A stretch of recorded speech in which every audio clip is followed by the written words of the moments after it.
भारत एक ऐसा देश जहां कहा जाता है हर 100 किलोमीटर के बाद लोग, भाषा, खाना और कपड़े बदल जाते हैं। भारत इकलौता ऐसा देश है जिसके संविधान में 28 लैंग्वेज को मान्यता दी है। 140 करोड़ से भी ज्यादा आबादी वाले इस देश ने आजादी के 76 साल पूरे कर लिए हैं और इन 76 सालों में न जाने कितनी मशहूर हस्तियों ने अपना योगदान दिया है, चाहे वो हमारे ग्रेट लीडर्स हो, साइंटिस्ट हो या फिर बिजनेसमैन। पर आज से ठीक एक साल पहले 14 अगस्त 2022 को इंडिया ने एक ऐसा लेजेंड को खो दिया जो ये सारी क्वालिटीज रखता था। उस इंसान को इन्वेंशंस में इंटरेस्ट था, वो बिजनेसमैन थे, मूवी डायरेक्टर थे, पॉलिटिकल कनेक्शंस थे, इन शॉर्ट ऑलराउंडर थे, बट मोस्ट इम्पोर्टेंटली वो इंडियन स्टॉक मार्केट के गहरे समुंदर के सबसे बड़ी वेल थे। Mister Rakesh Jhunjhunwala, the big bull of India. एक ऐसा इंसान जिसका विजन इतना पावरफुल था जो किसी भी स्कैम को एक्सपोज करा सकता था। एक ऐसा इंसान जो अपने गुरु के नक्शे कदम पर चलकर इंडियन इकोनॉमी को वो चीज सिखा पाया जो बहुत सी गवर्नमेंट्स करने में फेल हो जाती थी, वो थी इन्वेस्टिंग इन इंडिया। झुनझुनवाला जी का मानना था कि एक दिन सेंसेक्स 60,000 पॉइंट को टच करेगा और ये प्रेडिक्शन उन्होंने तब की थी जब सेंसेक्स सिर्फ 1500 पॉइंट पर था। उनका मानना था कि स्टॉक मार्केट इंडिया का वो फ्यूचर है जो इंडिया को वर्ल्ड लीडर बनाने में मदद करेगा, इंडिया को यूएस, चाइना, रशिया जैसे देशों में कम्पीट करने में मदद करेगा। और अपने इसी बिलीफ से उन्होंने इंडिया की इकोनॉमी में भरोसा करते हुए अपनी पूरी लाइफ इंडियन स्टॉक मार्केट को दे दी। सिर्फ 5,000 रुपए से शुरुआत करके 45,000 करोड़ के माइलस्टोन को अचीव करने वाले राकेश झुनझुनवाला जी की कहानी अपने आप में एक मिसाल है जिससे हम बहुत कुछ सीख सकते हैं। और आज के इस वीडियो में हम राकेश जी की लाइफ से जुड़े कुछ इंपॉर्टेंट स्टोरीज पर नजर डालेंगे और सीखेंगे कि इन स्टोरीज की मदद से वो हमें क्या सिखाना चाहते थे। साथ ही अपनी पूरी लाइफ में राकेश जी ने ऐसे कौन कौन से डिसीजन लिए जिनकी वजह से वो 45,000 करोड़ के फॉर्चून को बिल्ड कर पाए। और उनकी लाइफ की कुछ ऐसी अनकही इंटरेस्टिंग स्टोरीज हैं जो सिर्फ आपको एक अच्छा इन्वेस्टर ही नहीं बल्कि एक अच्छा इंसान बनने में भी मदद करेगी। Chapter number 1, the 9-year-old boy who dreams big. Rakesh ji का जन्म 1960 में मुंबई के एक मिडिल क्लास मारवाड़ी फैमिली में हुआ। उनके पिता एक इनकम टैक्स ऑफिसर थे और उनकी माँ एक हाउसवाइफ। मिडिल क्लास मेंटेलिटी की वजह से उनके घर वालों का ये मानना था कि उनके बच्चों को एक हायर एजुकेशन और एक प्रोफेशनल डिग्री लेकर एक सेफ एंड सिक्योर जॉब पकड़नी चाहिए जिससे उनका फ्यूचर सिक्योर हो पाए। और इनकम टैक्स डिपार्टमेंट में होने के कारण उनके पिता घर में अक्सर फाइनेंस के बारे में, स्टॉक मार्केट के बारे में चर्चा किया करते थे। और फाइनेंस फील्ड में होने के कारण उनका फ्रेंड सर्किल भी कुछ इसी तरह का था जो उनसे हमेशा पूछते रहते कि स्टॉक मार्केट क्या है, कौन सी इन्वेस्टमेंट कितनी रिस्की है, किस कंपनी का क्या हाल है। और इन सभी बातों को चुप चुप के पर्दे के पीछे खड़े होकर वो 9 साल का बच्चा राकेश झुनझुनवाला जी सुना करते थे। अब मुंबई जैसे महंगे शहर में रहने वाली एक मिडिल क्लास परिवार के श्री राधे श्याम जी झुनझुनवाला यानी राकेश के पिताजी यही चाहते थे कि राकेश अच्छी से पढ़ाई करें और बढ़िया सी जॉब पकड़कर सेटल हो जाएं और बाद में फैमिली को भी सपोर्ट कर सकें। पर वो कहते हैं ना कि पूत के पांव पालने में ही दिख जाते हैं। ठीक उसी तरह 9 साल की उम्र से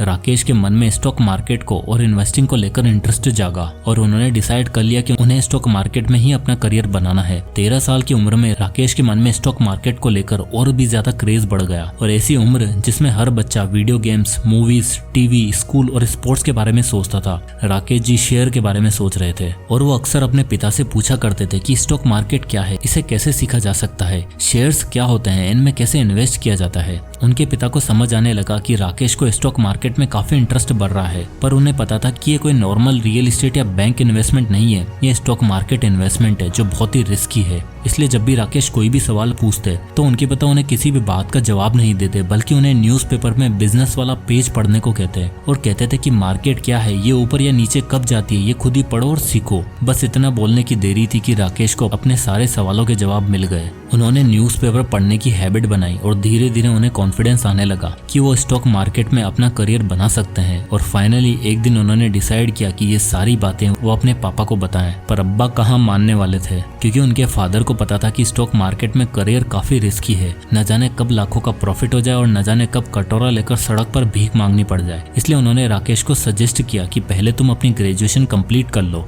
और फिर देखेंगे कि स्टॉक मार्केट में करियर बनाना है या फिर नहीं। राकेश ने अपने पिता की एडवाइस को फॉलो किया और अपनी सीए की पढ़ाई पूरी करी। राकेश अपने पिता के इस डिसीजन और उनकी गाइडेंस के लिए उन्हें हमेशा ग्रेटफुल मानते थे और उन्हें सही बताते हुए ये भी कहते हैं कि जिन जिन लोगों को लगता है कि ड्रॉप आउट कर देने से या करियर छोड़ देने से आप सक्सेसफुल बन जाओगे, वो उनके जीवन की सबसे बड़ी गलती होती है। सीए बनने के बाद उनके माँ बाप को लगा कि अब राकेश प्रैक्टिस करेंगे या कहीं अच्छी जॉब करेंगे और इतने सालों में स्टॉक मार्केट का भूत उनके सर पर से भी उतर चुका होगा, पर ऐसा कहाँ होने वाला था। राकेश सीए बनने के बाद अपने घर वालों के सामने, अपने पिताजी के सामने फिर वही से प्रपोजल रखते हैं और इस बार उनके पिताजी उनसे नाराज होकर उन्हें कहते हैं तुम्हें रहना है तो मुंबई में रहो और जो करना है करो, मैं तुम्हें अपनी जेब से एक पैसा नहीं दूंगा। स्टॉक मार्केट में लगाने के लिए खुद ही कमाओ और खुद ही लगाओ। राकेश उन हार्श वर्ड को अपनी सबसे बड़ी स्ट्रेंथ मानते हैं क्योंकि वो खुद भी अपने पिताजी से पैसे लेकर स्टॉक मार्केट में नहीं लगाना चाहते थे। तो मात्र 5,000 रुपए लेकर 1985 में राकेश अपने सफर पर निकल पड़ते हैं और बीएसई सेंसेक्स के बाहर जाकर खड़े हो जाते हैं और लोगों को, इन्वेस्टर्स को, बुल्स को, बियर्स को, सबको ऑब्जर्व करना शुरू कर देते हैं और उन 5,000 रुपए के स्टॉक्स परचेज करके अपनी स्टॉक ट्रेडिंग की जर्नी शुरू करते हैं। Chapter number 2, the investing king. अब राकेश अपनी जर्नी शुरू तो कर चुके थे, पर सबसे बड़ी प्रॉब्लम जो उनके सामने आ रही थी वो थी कैपिटल की। राकेश जी के पास ट्रेडिंग के लिए फंड्स काफी कम थे, इसलिए उन्होंने अपने बड़े भाई जो खुद भी एक प्रैक्टिसिंग चार्टेड अकाउंटेंट थे उनसे मदद मांगी। राकेश की मदद के लिए उनके भाई ने उन्हें 2 क्लाइंट्स दिए। अब उन क्लाइंट्स को राकेश पर कहां भरोसा होने वाला था, पर जब राकेश ने स्टॉक मार्केट के बारे में उन्हें समझाना शुरू किया तो उन्हें लगा कि इस बंदे में कुछ तो बात है। उन दिनों एफडी वगैरह में सबसे हाईएस्ट इंटरेस्ट रेट मिलता था, वो था 10% के अराउंड, और राकेश ने अपने क्लाइंट्स को वादा किया कि वो उन्हें 18 से 19% का रिटर्न अर्न करके देंगे। उनमें से एक क्लाइंट ने राकेश को 2.5 लाख रुपए दिए और एक ने 10 लाख रुपए। और अब बारी थी अपनी नॉलेज के बेस पर अपनी लाइफ की पहली और सबसे बड़ी बेट खेलने की। 1983 से 1985 के बीच ग्लोबल टी मार्केट इंडस्ट्री में काफी उछाल देखने को मिला था। पूरी दुनिया में जहां चाय की मार्केट काफी ठंडी पड़ी थी वो सडनली तेजी से रिवाइव करने लगी और टी की बिगेस्ट सप्लायर होने की वजह से इंडियन टी कंपनीज को काफी फायदा होने वाला था। राकेश जी ने इस ट्रेंड को स्टडी किया और उस समय की या कह लो कि आज की सबसे फेमस टी कंपनी पर पैसा लगाया जिसका नाम था टाटा टी। क्लाइंट से मिले पैसों से और अपनी थोड़ी बहुत इन्वेस्टमेंट से उन्होंने टाटा टी के 5,000 स्टॉक्स खरीदे, तब जब उनकी प्राइस 43 रुपए थी। पर सिर्फ 3 महीनों के अंदर अंदर टाटा टी का प्राइस 43 रुपए से 143 रुपए तक पहुंच गया और उनकी इन्वेस्टमेंट डबल ही नहीं बल्कि ट्रिपल हो गई। उनके पहले इन्वेस्टर जिन्होंने उन्हें 10 लाख रुपए दिए थे वो कहते हैं कि उस दिन मैंने राकेश को 10 लाख रुपए का एक चेक दिया और 3 महीने बाद राकेश ने मुझे पूरा का पूरा भरा हुआ ब्रीफकेस दे दिया। अपनी इस इन्वेस्टमेंट के बाद राकेश का कॉन्फिडेंस बूस्ट होने लगा और अब वो रुकने वाले नहीं थे। इसके बाद राकेश सभी लोगों की नजरों में आने लगे और उन्होंने स्टॉक मार्केट में अपना फ्रेंड सर्किल बनाना शुरू किया। उन्हें इसी बीच काफी अच्छे क्लाइंट्स भी मिले और 1987 में उन्होंने 25 से 30 लाख रुपए कमा भी लिए थे और उनकी नेटवर्थ बढ़कर 1 करोड़ पहुंच चुकी थी। और 1987 में यानी 27 साल की उम्र में उन्होंने शादी कर ली रेखा झुनझुनवाला जी से। और इसी बीच उन्होंने एक रिस्की इन्वेस्टमेंट करते हुए सेसा गोवा यानी जिसे आप वेदांता इंडस्ट्री के नाम से जानते हैं उसके 4 लाख शेयर्स 28 रुपए के प्राइस पर बाय किए और ग्रेजुअली शेयर का प्राइस इंक्रीज होता रहा और उनकी नेटवर्थ देखते ही देखते दुगनी हो गई। चैप्टर नंबर 3, सम रिस्की बेट्स। 1989 तक राकेश जी की स्टॉक मार्केट में तूती बोलने लगी थी और सेंटर में गवर्नमेंट थी प्राइम मिनिस्टर वीपी सिंह की, जो उन दिनों काफी चर्चा में थे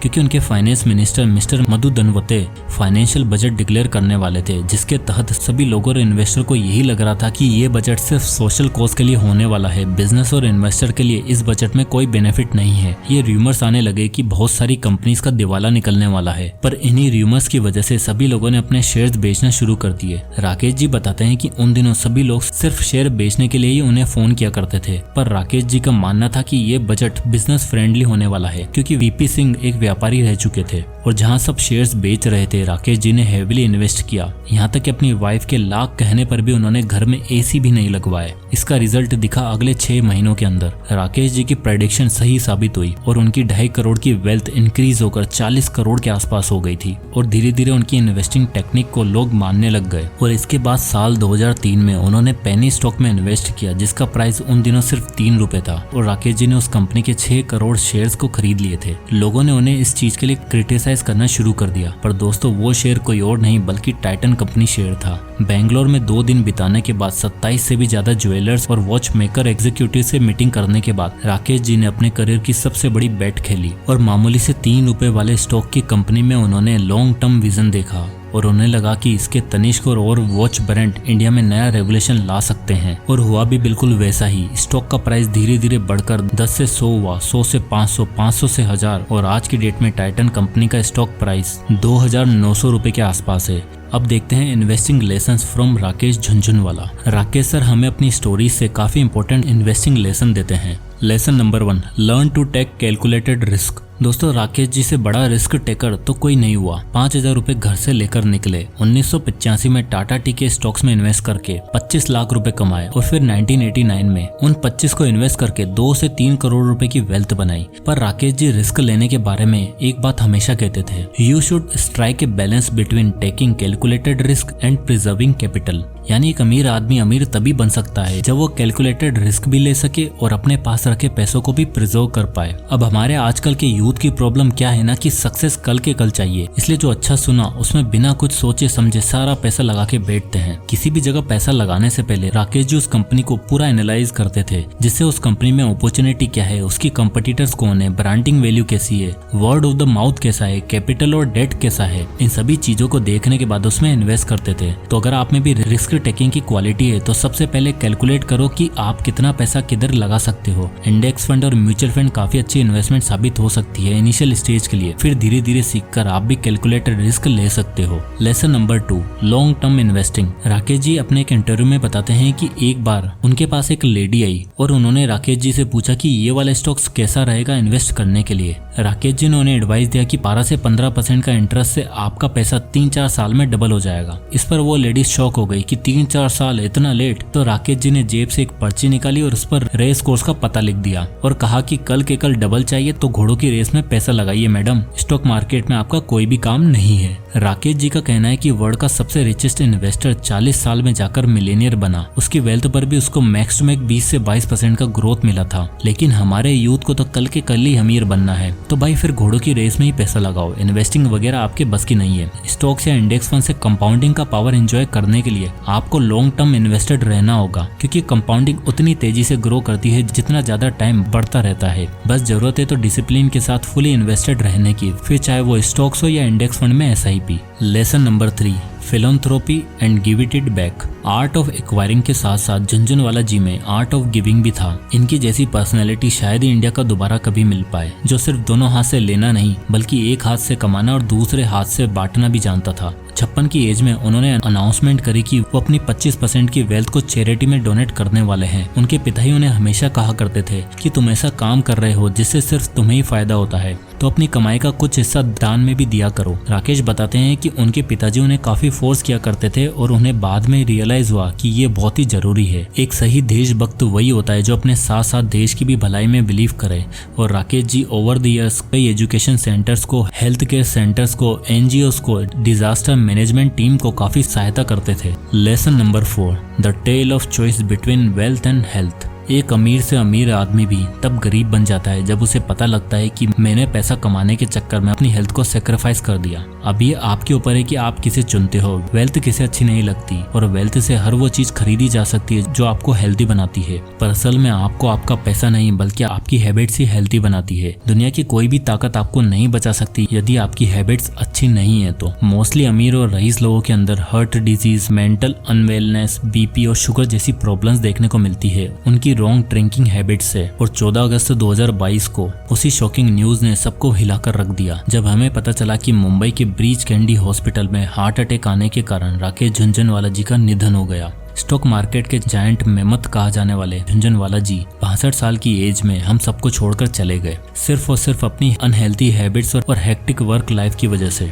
यहाँ तक कि उन्होंने डॉक्टर्स को ये तक कहा था कि जब मेरा आखिरी टाइम आए तो मुझे सिर्फ 3 घंटे की मोहलत दे देना काम करने के लिए। राकेश जी को जब तक ये बात रियलाइज हुई तब तक बहुत देर हो चुकी थी, और इसलिए वो कहते हैं ना, मेरी जैसी गलती कभी आप मत करना। जितना हो सके अपनी फैमिली को, अपने लव्ड वंस के साथ निभाना और उनके साथ साथ अपने आप को ट्रू फाइनेंशियल और मेंटल हैप्पीनेस देना। राकेश जी को इन्वेस्टिंग के साथ साथ आर्ट, कल्चर और म्यूजिक का भी बहुत शौक था। वो एक हम्बल, सुपर इंटेलिजेंट और एक लविंग पर्सनालिटी थे जो इंडिया को एक अलग लेवल पर लेकर जा सकते थे। और इंडियन इन्वेस्टिंग के फ्यूचर में अब शायद ही ऐसा जेम देखने को मिलेगा। एट द एंड में इतना ही कहूंगा, wherever he is he is at a better place. और हम सभी का एक फर्ज बनता है उनके रूल्स और प्रिंसिपल को फॉलो करके इंडिया को सच में एक ड्रीम कंट्री बनाना। जय हिंद।